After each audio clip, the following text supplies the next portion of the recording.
자, 여러분, 사랑받는 아이의 특징이 무엇일까요? 자녀를 양육하거나 혹은 주변에서 아이들을 많이 보잖아요. 아이들을 보게 보면 참 사랑받고 칭찬받고 주목받는 아이의 특징이 있다고 생각합니다. 부모의 관심이 가고 애정을 받는 아이는 누구입니까? 한마디를 툭 던지면 그 말을 마음에 새기고 즉시로 또 곧바로 행동하는 아이를 볼 때에 주변의 사람들뿐만 아니라 부모의 마음은 참으로 기쁩니다. 마땅히 해야 하는 일에 대해 하지 않고 시간을 흘러버리는 아이를 생각해 보십시오. 얼마나 답답합니까? 아이의 그 시점에서 그 눈으로 볼 때는 마땅치 않아 보일진 모르겠지만 어른들 눈에는 잘 아는 것이죠. 아이가 이것을 해야만 그에게 유익이 되어지고 또 미래에 대한 그런 아주 보장된 삶이 있을 텐데 그것을 하지 않는 그 모습을 보면 참으로 답답해합니다. 그러나 반대의 상황을 생각해 보십시오. 한마디를 건네면 하나가 아니라 둘, 셋을 이행하는 아이들을 보면은 무척 흐뭇한 마음을 금치 못합니다. 뭐든지 해주고 싶은 마음이지요. 하나님이 어쩌면 우리를 보면서 성도들을 면밀히 살펴보면서 하나하나 가지는 또 그 마음에 품는 하나님의 마음이 아닐까 생각합니다. 하나님은 이스라엘 백성들에게 그들과의 관계를 말씀해 주셨는데요. 그 관계를 부자 관계로 하나님께서 묘사하셨어요. 그리고 그들을 세상에 존재케 하시고 장년이 되도록 훈련하시며 보호하셨다는 사실을 우리는 알고 있습니다. 출애굽기 말씀을 통해서 이스라엘 백성들, 노예와 같이 억눌려 있던 그들의 삶을 자유하게 하셨습니다. 그리고 나라를 허락해 주셨습니다. 나라뿐만 아니라 그 근동에 가장 강력한 나라로 하나님께서 세워주셨습니다. 다윗, 솔로몬, 그리고 오늘 본문에 등장하는 배경의 그런 왕이지만 히스기야 왕 걸쳐서 아주 강력한 국력을 자랑하는 그리고 경제적으로 풍요한 나라로 하나님께서 장성토록 해주셨습니다. 이사야가 활동했던 시대의 왕 히스기야입니다. 그 히스기야는 부끄러울 것이 없는 대국의 정세를 이어갔습니다.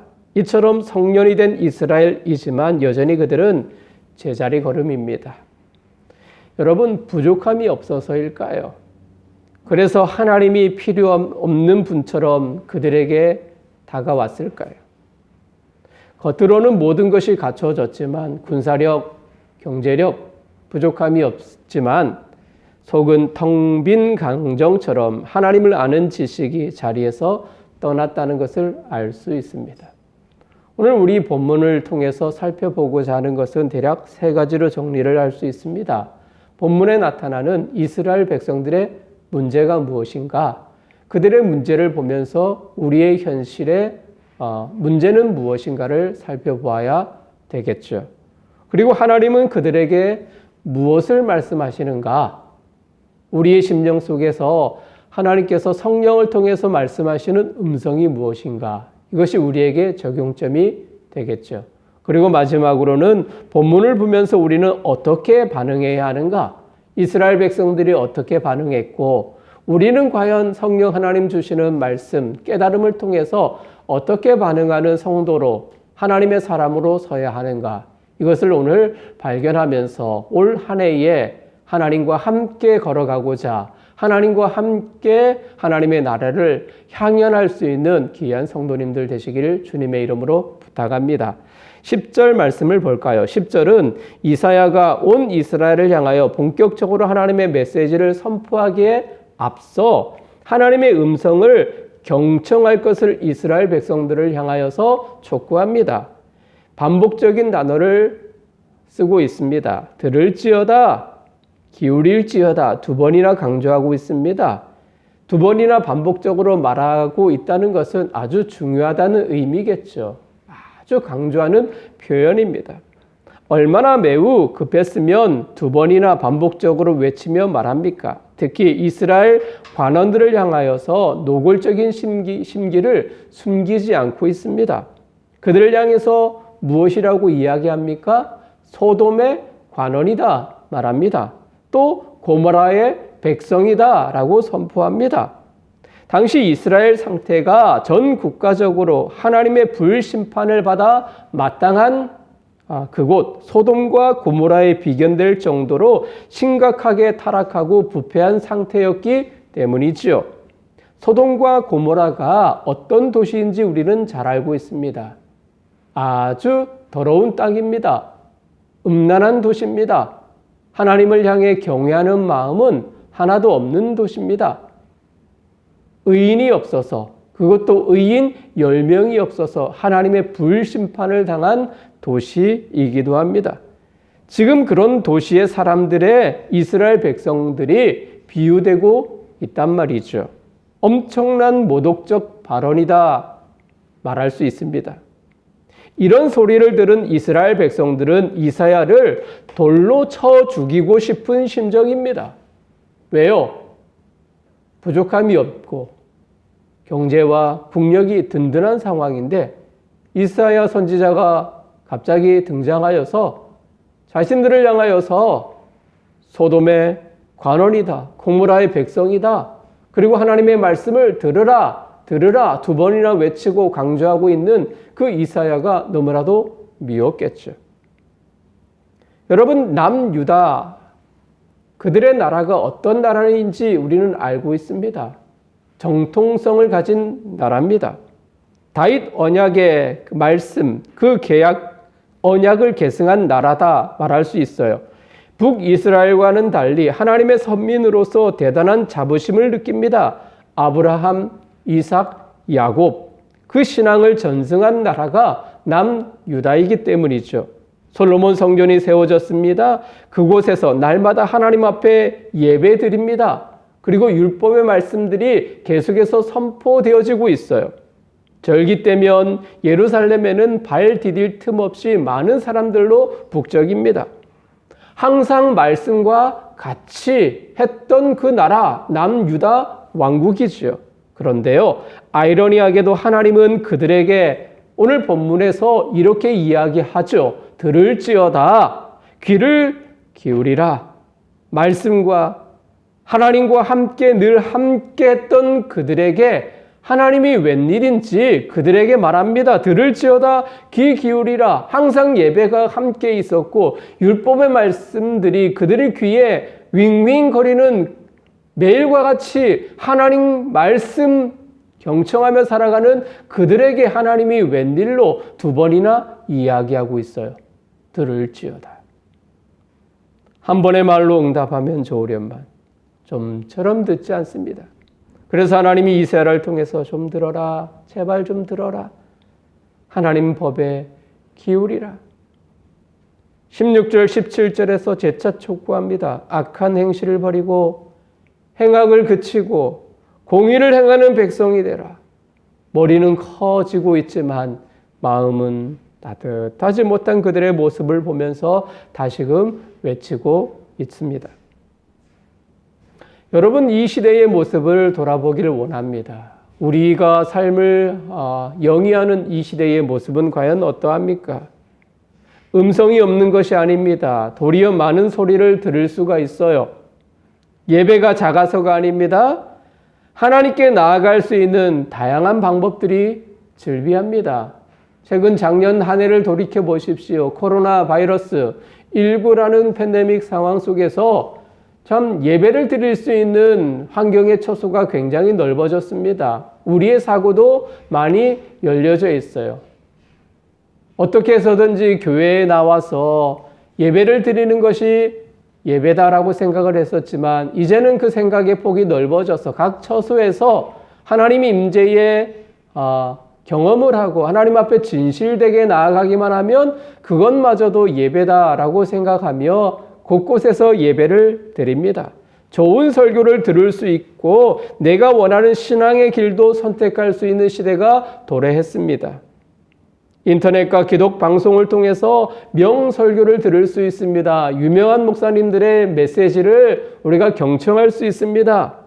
가정에서 처소에서 설교를 듣다 보니 원하는 것을 취사 선택이 가능합니다. 날마다 말씀과 가까이 할 수 있는 은혜를 누릴 수 있습니다. 하지만 문제는 어쩌면 당시 이스라엘 백성들처럼 남유다 왕국의 백성들처럼 마음은 하나님께 멀어지고 있지는 않는가, 그런 느낌 떨쳐버릴 수 없습니다. 다양한 매체를 통해서 신앙과 믿음이 성숙하고 하나님을 더 알아가야 하지만, 그렇죠, 각 교회마다 제자 훈련이 얼마나 많이 있습니까? 설교 홍수 시대입니다. 성경 통독도 많아요. 구약 통독, 신약 통독, 역사적 배경까지 설명하면서 성경의 그런 모든 폭을, 배경을, 문학을, 역사를 공부할 수 있는 기회도 너무나도 많이 있습니다만, 그러나 하나님을 아는 지식이 많아가지만 그 마음은 하나님께로 멀어져 가고 있는 이 시대의 문제를 보게 됩니다.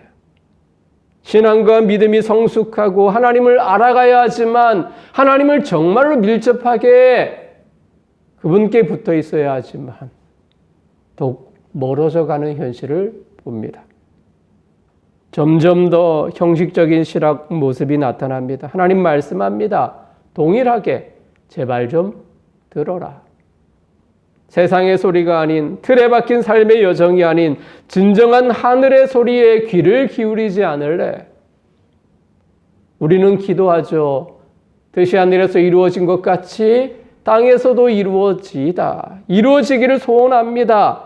이렇게 기도를 하지만 여전히 하늘의 소리를 듣고 이 땅에서 하나님의 나라를 이루어가기를 소망하지만, 그러나 여전히 하늘을 향해 귀는 열려지지 않습니다. 마음은 닫혀져 있습니다. 그래요. 유다와 이 시대의 신앙인들의 문제는 진정성 있는 하늘의 소리를 듣지 않기 때문이에요. 아니 들어도 흘려보내는 것이 문제의 진원지다 말할 수 있습니다. 자, 하나님은 좀 더 구체적으로 이스라엘의 현 주소를 정확히 꼬집어주고 계십니다. 여러분 성경 11절에서 15절 말씀을 보세요. 이 구절은 타락하고 부패한 상태에 있음에도 제사만큼은 열심히 드리고 있는 이스라엘의 위선적 그리고 거짓된 신앙의 모습을 여실히 보여주고 있습니다. 하나님은 당신의 자녀들에게 제사를 요구하십니다. 예배를 요구하십니다. 하지만 하나님은 자기 백성에게 제사 이전에 당신에 대한 경외 그리고 말씀에 대한 순종을 요구하셨습니다. 여러분, 제사라는 것이 어떤 의미가 담겨져 있습니까? 하나님을 경외하는 외적인 수단이지 않습니까? 하나님에 대한 사랑의 마음이 담기지 않는 제사는 하나님을 거역하면서 드리는 거짓된 행위일 뿐 아니라 가증되고 역겨운 것입니다. 그들은 나름대로 하나님 앞에 제사를 드린다고 생각합니다. 11절, 너희의 무수한 재물이 내게 무엇 유익하뇨? 나는 순양의 번제와 살찐 짐승의 기름에 배불렀고 나는 수송아지나 어린 양이나 순염소의 피를 기뻐하지 아니하노라.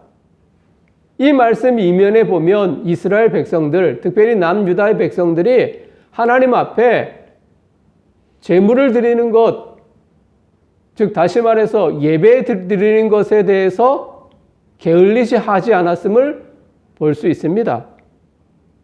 많은 제물을 하나님 앞에 드렸다고요. 13절, 14절을 보면 각종 절기도 너무나도 잘 준수했어요. 이 정도면 참으로 경건한 사람들이다 말할 수 있습니다. 하지만 하나님은 묻습니다. 유익하뇨?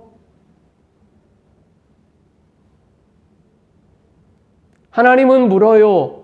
유익하뇨? 다시 말해서 아니라는 말이겠죠. 무익하다는 말입니다. 반어적 표현이죠. 하나님은 배불렀습니다. 거짓된 예배로. 더 이상의 희생 제물을 우리 하나님은 원하지 않습니다. 이런 하나님의 말씀을 보면 유다 사람들을 가리켜서 선지자가 표현했던 소돔의 관원, 고모라의 백성들이라는 표현이 잘못된 표현은 아니겠죠. 합당합니다. 그들은 이미 거룩한 백성이 아니라는 말입니다. 15절, 그들의 손에는 피가 가득합니다. 제사를 지내서 피가 가득한 것이 아니라요, 악행을 행해서입니다.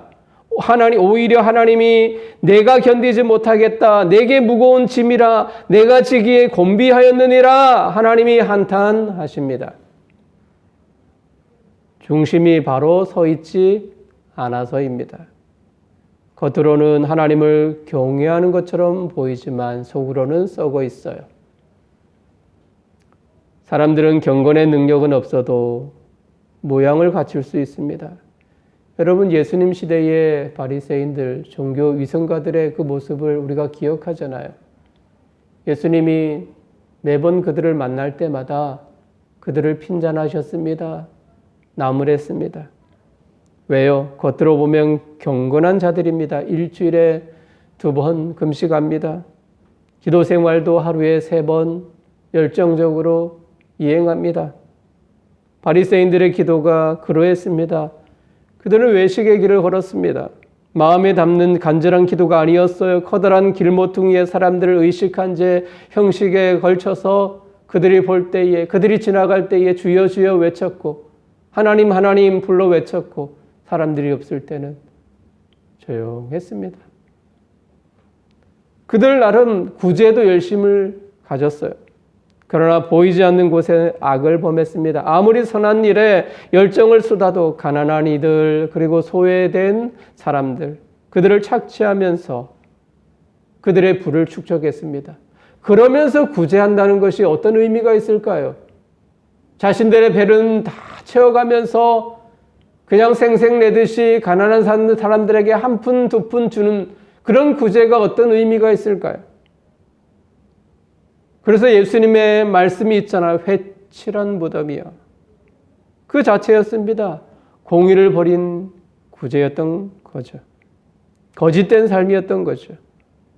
그들의 종교행위, 금식, 기도, 구제, 그들이 그런 종교적인 모습에 형식에 오리라는 이유가 있습니다. 그들은 많은 죄를 범했습니다. 사람인지라 죄에 대한 양심의 가책을 받겠죠. 양심의 가책을 종교적 행위로 벗어 던지려고 했던 거예요. 많은 재물을 가지고 하나님께 드렸습니다. 그러면 죄의 짐에서 벗어날 수 있으리라고 기대했어요. 죄를 지으면 지을수록 더 많은 예물을 드렸습니다. 물론 성경 말씀을 토대로 하면 마땅한 행임에 틀림이 없습니다.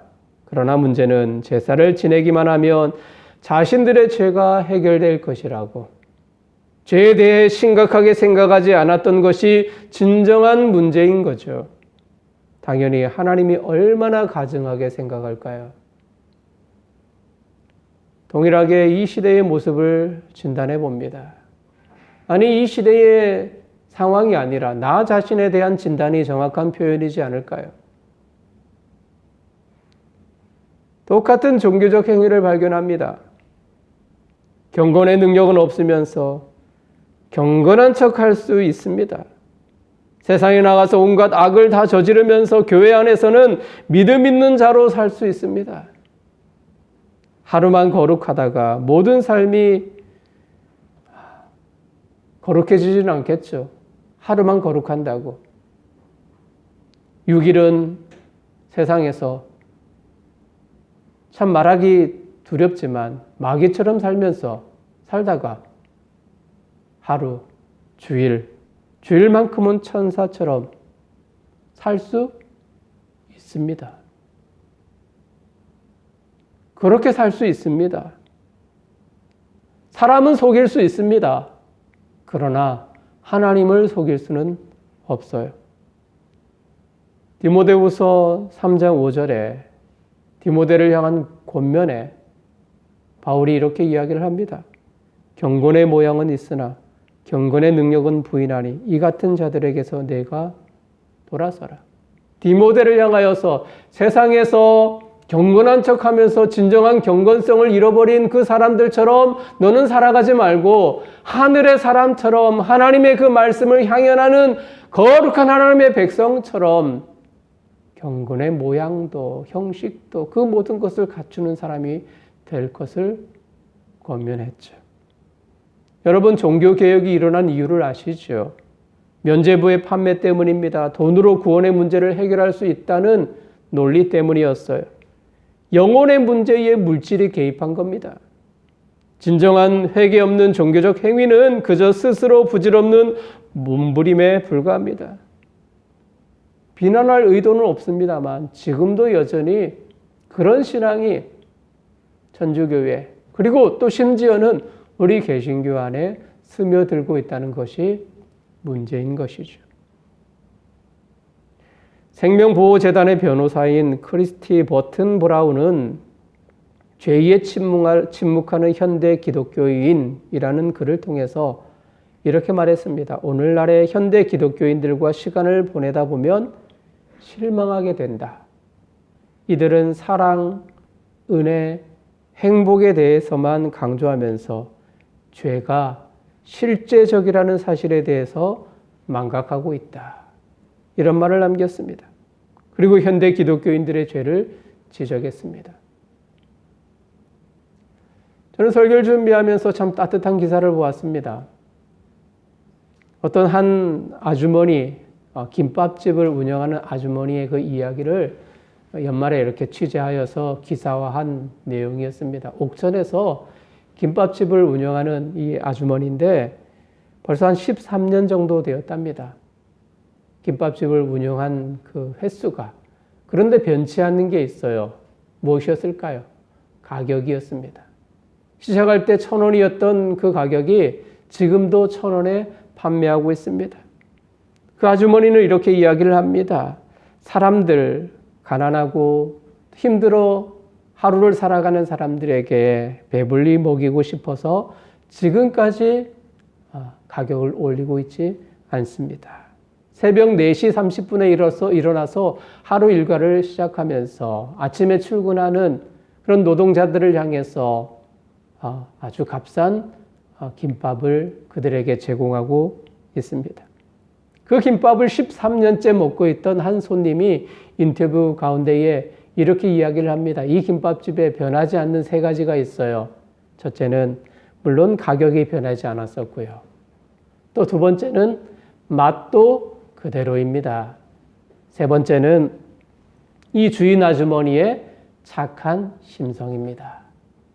이것이 변하지 않았다고 이야기를 하더라고요. 얼마나 따뜻한 가슴이었는지 모두가 내 이익과 내 번영과 내 삶의 모든 것이 채워지기를 원하는 이 시대 속에서 이웃을 생각하고 이웃을 배려하고자 하는 이 따뜻한 사랑의 마음이 우리 기독인들이 가져야 하는 마음이지 않을까요?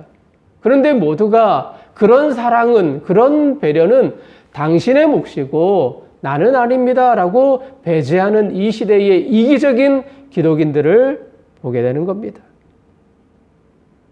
남의 일이라 생각하는 그 자체가 악한 마음입니다. 죄를 짓는 것보다 죄를 죄라고 부르지 못하고 도리어 그리스도의 사랑을 실천하라 말씀하셨던 그 하나님의 사랑을 배격한 채에 나만을 고집하는 그 자체가 기독교 정신에 배격하는 것이죠. 도리어 우리는 나 자신을 합리화하는 데에 바쁩니다. 지금의 환경의 제약, 질병의 상황을 두고 합리화하려는 움직임이 많음을 보게 됩니다. 하나님은 보여주셨어요. 그들의 현 상황을 오늘날 우리 자신을 하나님이 보여주셨습니다. 만일 그것이 하나님 앞에 설 때에 TV로 파노라마처럼 쭉 펼쳐진다면 우리의 마음이 과연 어떠할까요? 부끄럽지 않겠습니까? 3번째, 이제 어떻게 해야 할까요? 어떻게 하는 것이 마땅할까요? 하나님이 회개를 촉구했고요. 돌이킬 것을 말씀하셨습니다. 그들의 죄의 현장을 고발했습니다. 이제 우리의 몫입니다. 16절을 볼까요? 16절. 너희는 스스로 씻으며 스스로 깨끗게 하라. 회개의 자리에 앉으라 하십니다. 18절도 말합니다. 오라 우리가 서로 변론하자 말합니다. 변론하자라는 이야기는 바로잡자라는 말입니다. 너희 죄가 주홍 같을지라도 눈과 같이 희어질 것이요 진홍같이 붉을지라도 양털같이 되리라. 죄의 문제를 바로잡아 보자고 말씀하십니다. 마치 에덴 동산에서 죄를 범하여 숨은 아담을 향하여서 하나님이 말씀하셨습니다. 그것은 미리 단서를 준 겁니다. 기회를 준 겁니다. 아담아, 아담아, 어디 있느냐? 하나님이 몰라서 불렀나요? 아닙니다. 내 죄의 실체를 깨닫고 돌이키고 회개의 자리에 앉으라는 하나님의 음성이에요. 아담아, 어디 있느냐? 주홍과 진홍, 마치 피를 연상케 하잖아요. 이스라엘 백성들이 성전에서 양을 제물로 바칠 때 피를 흘려 담았습니다. 그 피를 제단의 뿔에 바르고 제단 옆에 붓습니다. 이때 그들은 자신들의 죄가 그토록 붉고 그토록 진한 것을 바라보아야 했습니다. 깨달아야만 했습니다. 피는 죄의 대가구나. 자신들의 죄가 그토록 진함을 깨달아야만 했어요. 피를 다 쏟음으로 죄를 용서받는다는 사실, 그 사실은 생명을 잃는 대가입니다. 그러나 곧바로 이어지는 대조의 표현, 흰 양털, 대조를 이루죠. 하나님은 그들의 죄가 피같이 붉을지라도 흰 양털처럼 붉게 만들 것이다. 너희들이 회개의 자리로 돌이키면, 거룩의 자리로 나아간다면, 아니 하나님 앞에 잘못했습니다. 말만 하면 하나님은 그들의 모든 것을 묻지 아니하시고 양털과 같이 보존해 주겠다고 약속해 주고 계십니다. 그리고 너희들이 드리는 예배마저도 흠양하겠다. 예수님도 죄 많은 우리들에게 기회를 주시잖아요. 수고하고 무거운 짐진 자들아 다 내게로 오라. 내가 너희를 쉬게 하리라.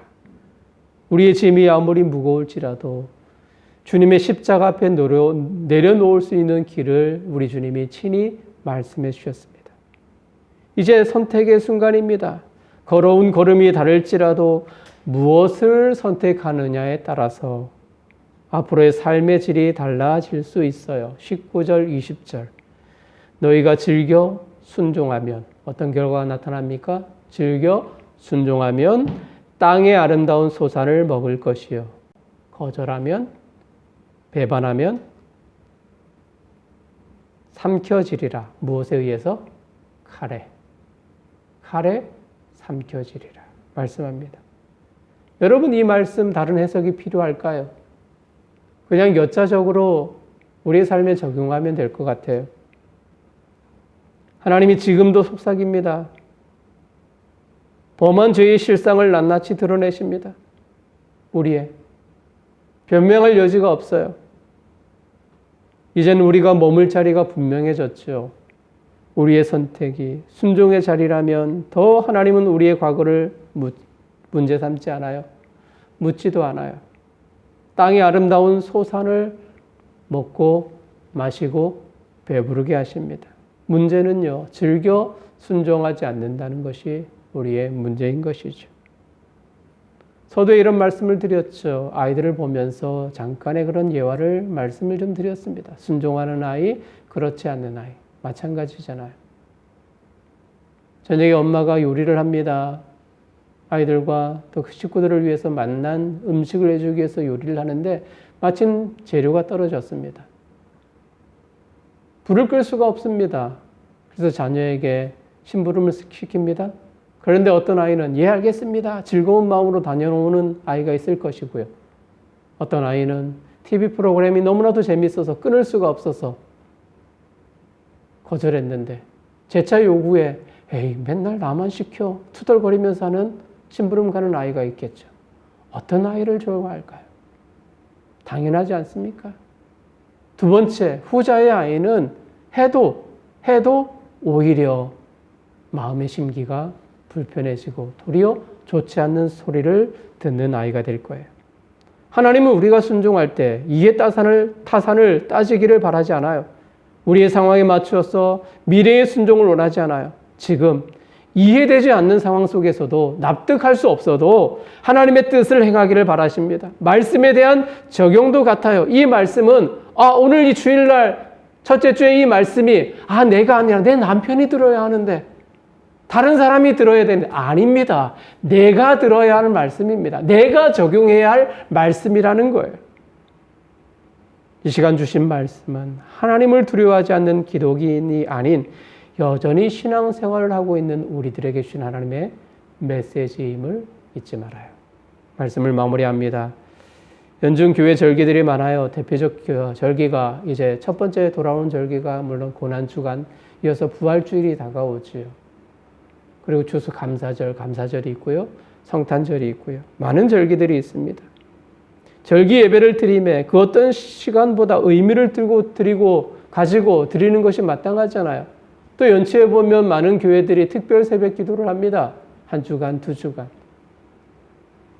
의미가 있습니다. 그런데 정작 우리 삶에 도전과 변화가 없다면 의미는 퇴색할 수밖에 없습니다. 참석하는 것에 의미를 둔다면, 그것에 머무르면 부족하겠죠. 우리 삶이 변해야 되는 거예요. 삶이나 영성훈련은 특별한 것에 승부가 나지 않습니다. 일상의 터에서 씨름해야 됩니다. 일상을 살아내는 의미로서의 삶이 아니라면 특별한 의미가 없는 겁니다. 일상에서 살아낼 실체로서의 신앙 인격이나 영성이 아니라면 그것이 무슨 의미가 있을까요? 오늘 말씀을 기억하세요. 계속된 절기, 예물, 구제의 삶이 지금 현재 하나님을 향한 순수한 마음, 그런 동기를 품을 수 없다면 의미가 없습니다. 하나님은 물으셔요. 당시 이스라엘 백성들에게 물었던 것처럼 동일한 질문으로, 의미로 우리에게 다가옵니다. 너의 마음은 어디 있느냐? 사랑하는 성도야. 너의 마음은 어디 있느냐? 사랑하는 성도야, 너는 지금 어디에 있느냐? 사랑하는 성도야, 너는 지금 어디로 걸어가느냐? 이사야를 통해서 주시는 말씀이 바로 지금 우리의 신앙의 현 모습을 보여주고 있어요. 우리의 죄를 밝혀주고 있습니다. 말씀으로 돌아가야 합니다. 하나님께 마음을 두는 예배의 삶이 이루어져야 합니다. 하나님이 말씀하실 때, 나의 마음을 두드릴 때 즉각 순종하기로 다짐하며 그것을 선택하는 우리의 삶이 되어져야 되지 않겠습니까? 2021년이 밝았습니다. 모든 것이 변화가 되어지고요. 또 그렇게 변화를 시도하는 시대가 되어졌습니다. 시스템이 변하고 또 환경이 변하고 방법이 변할지라도 변하지 않는 것이 있어야 합니다. 무엇일까요? 하나님을 향한 우리의 숭고하고 따뜻한 마음입니다. 하나님을 예배하고자 하는, 하나님 말씀에 순종하고자 하는 그 마음은 여상해야 합니다. 변하지 말아야 하는 것입니다. 이런 축복과 하나님이 원하는 그런 삶으로 2021년도도 나아갈 수 있는, 그렇게 다짐하는 모든 성도님들 되시기를 주님의 이름으로 축복합니다.